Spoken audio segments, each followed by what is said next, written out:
अब इस बात में ऐसा क्या रहस्य है कि वह जेब हमेशा भरी रहती थी, कभी भी धन की कमी नहीं होती थी और घर में धन की बरकत बनी रहा करती थी। पीठ की पिछली ओर रखा गया धन मानो वो धन शमशान में पड़ा है। धन क्यों नहीं जुड़ पाता? कमाई के साधन भी असीमित हैं, भरपूर कमाई की जा रही है, धन बहुतायत में आ रहा है, परंतु बरकत नहीं है। जिस प्रकार धन आता है, जिस तेजी से धन आता है, उतनी तेजी से धन निकल जाया करता है। धन क्यों नहीं जुड़ पाता? पैसा इकट्ठा नहीं होता, आवश्यकता पड़ने पर पास में धन मौजूद नहीं है, फालतू में खर्चे किए जा रहे हैं, परंतु जब आवश्यकता है तब किसी से धन मांगना पड़ता है, पास में संचित धन नहीं है। व्यापार अच्छा चल रहा है या नौकरी अच्छी है, काफ़ी धन आता है, परंतु बरकत धन में नहीं बन रही, पैसा जुड़ नहीं पाता और जब कहीं आवश्यकता होती है ऐसे समय में धन पास में नहीं होता। काफ़ी परेशानी है, मन में चिंता है कि इतना धन कमाने के बावजूद भी खर्चों को सीमित रखकर भी पास में पैसा नहीं रहता। हेलो एवरीवन, चंडीगढ़ से मैं परमिंदर सिंह तरेन लाल किताब जोशी आप सबका स्वागत करता हूँ यूट्यूब चैनल परमिंदर एस्ट्रो ज्ञान पर। चैनल से जुड़े रहिए, जुड़े रहने के लिए चैनल को सब्सक्राइब कीजिए, साथ ही बेल आइकॉन के बटन को दबाकर सेटिंग्स को ऑल पर कर दीजिए।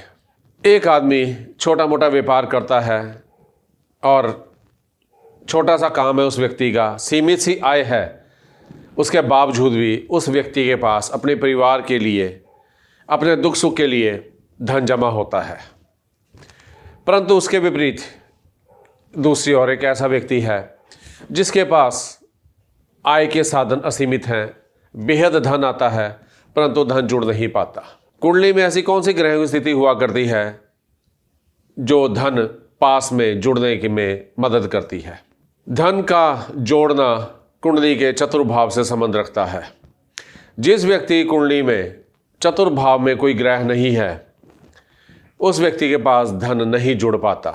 इसके विपरीत यदि उस घर में, उस चतुर्थ भाव में कोई पापी ग्रह या क्रूर ग्रह बैठा है तो ऐसे व्यक्ति के पास धन जुड़ता है, परंतु वो किसी ऐसी जगह निवेश कर लिया जाता है जहां पर उस धन की हानि हो जाया करती है, या समय रहते आवश्यकता पड़ने पर वह धन मौजूद नहीं होता।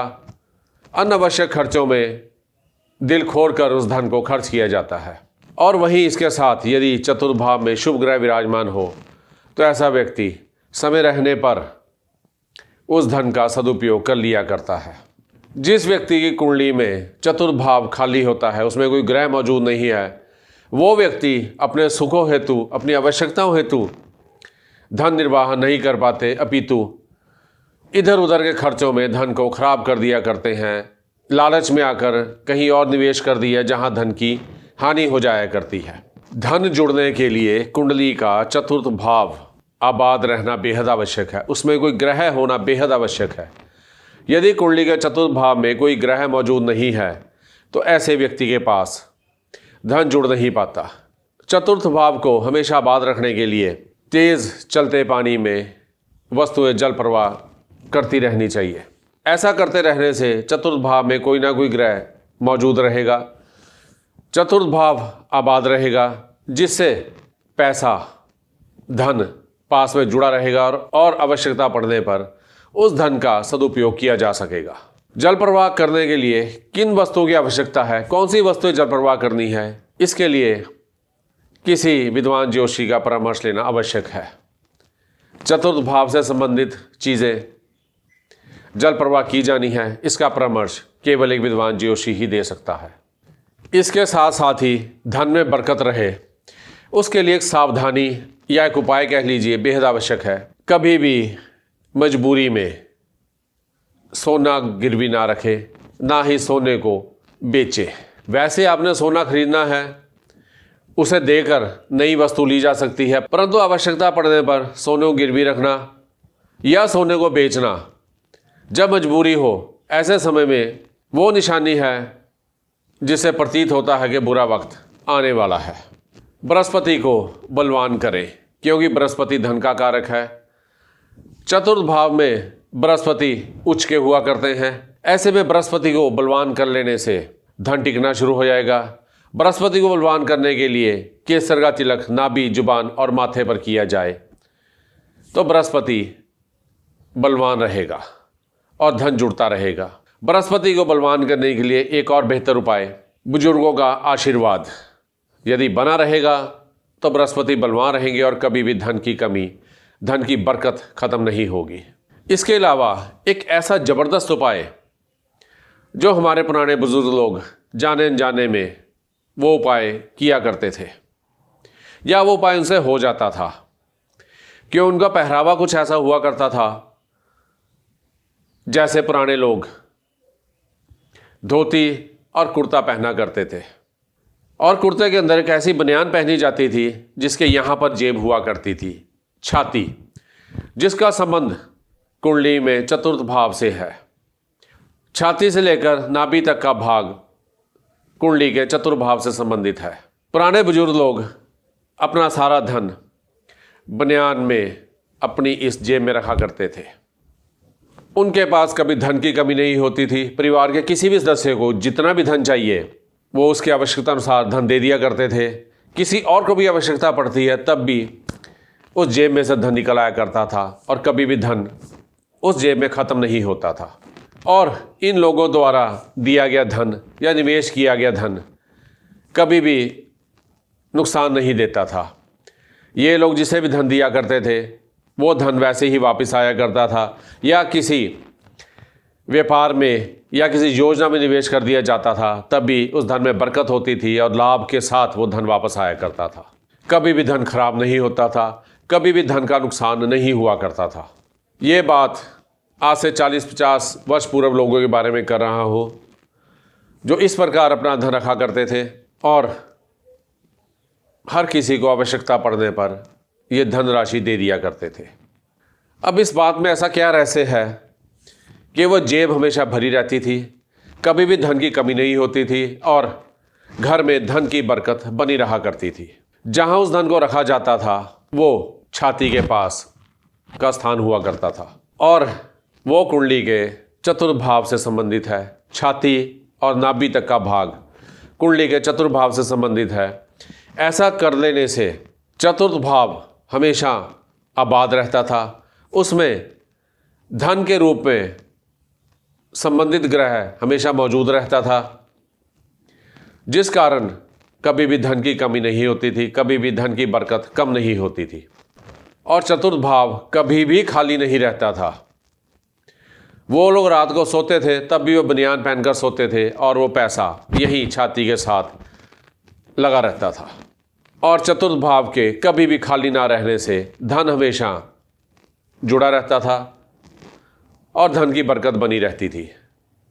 अब समझने की बात यह है कि धन की बरकत किस प्रकार बनाए रखें और धन एकत्रित होकर जुड़ा रहे, धन का नुकसान ना हो। इसके लिए कुछ धनराशि कमीज़ की ऊपर वाली जेब में रखें। यदि आपको ऐसा लगता है कि मेरा जॉब प्रोफाइल कुछ ऐसा है, मेरा काम धंधा कुछ इस प्रकार है कि वो धनराशि इस जेब में रखनी शोभा नहीं देती, तो कमीज़ के अंदर एक जेब अलग से सिलवा लें, वो धनराशि उसमें रख लें।